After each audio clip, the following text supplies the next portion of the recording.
For this president, if subpoenaed, they're going to testify. We could see more. Right.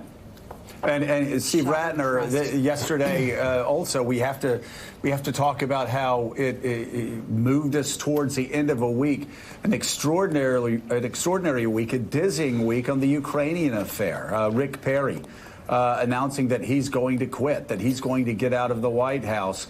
You of course had Gordon Sondland, a guy who was Trump's guy, who was Trump's lackey in the EU. Now you have him coming back and saying, in effect, testifying that he was against Donald Trump, putting Rudy Giuliani in charge of everything there. And, of course, the remarkable testimony earlier this week of Fiona Hill.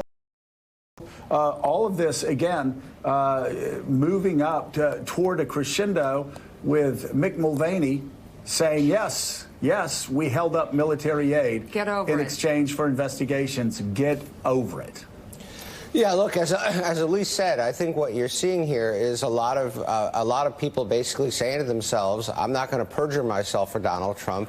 I'm not going to throw myself on my sword for Donald Trump. I'm just going to simply go in there and tell the truth and see how that works out. I think Mulvaney was interesting because, of course, he said what he said yesterday, and then he put out a statement late last night, in effect denying what he said. But if we're asking the question of what did we think was most striking, I think we've covered most of the issues. But I just want to throw one more thing in, which was Trump's rally last night in Dallas, which I heard parts of, in which he said some of the most incredible things. And I just wanted to say one thing he said about the Kurds. He said, I want to thank the Kurds because they really because they were incredibly happy with this solution. This is a solution that really, well, it saved their lives, frankly. It saved their lives. So we've done a great thing for our partner. The Kurds were great. It's a great day for the Kurds.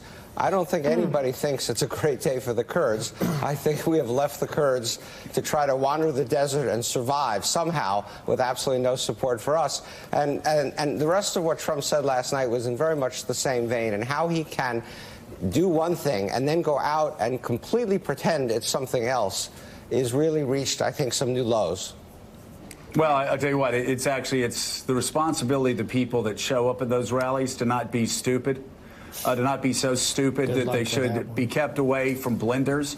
All they have to do is spend 3 seconds actually watching the news. All they have to do is spend 3 seconds on Google. All they have to do is spend 3 seconds talking to somebody that is not completely brainwashed to see that this is a horrible deal for the Kurds. The Kurds are going to be wiped out. And Donald Trump said it was a great deal for Turkey because now Turkey doesn't have to kill millions of people. I mean, again, it is so absolutely flummoxing what the president said this week. And their responsibility, sure, it's with the president, but at this point, it's with the people cheering and waving things, Trump flags in the audience. They have a responsibility to not be dumb. And they have a responsibility to be informed. They have a responsibility not to be ignorant. And all I'm asking is that they just spend 2 or 3 minutes actually looking at the news and educating themselves. Because if you were at that rally last night, just about everything the president told you about the Kurds, about Turkey, about the Middle East was a lie. And we're all going to pay for it. You're going to pay for it. We're going to pay for it. Our children are going to pay for it. Our country's going to pay for it. With the rise of ISIS, this is coming again. The Pentagon warned the president a month ago that ISIS was going to rise again if we didn't hold a tough line. The president has quivered and collapsed again. He's been a collaborator with Vladimir Putin. He's been a collaborator with Erdogan. He's been a collaborator with all of our enemies. He's strengthened Iran. He's weakened our closest allies. You need to read some news. Even you trust, read your local newspaper. Go on Google. Don't go to those stupid sites where people just make things up.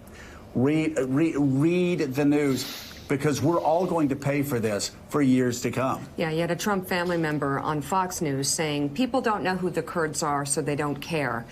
You can figure this out and not follow that incredibly uninformed, cruel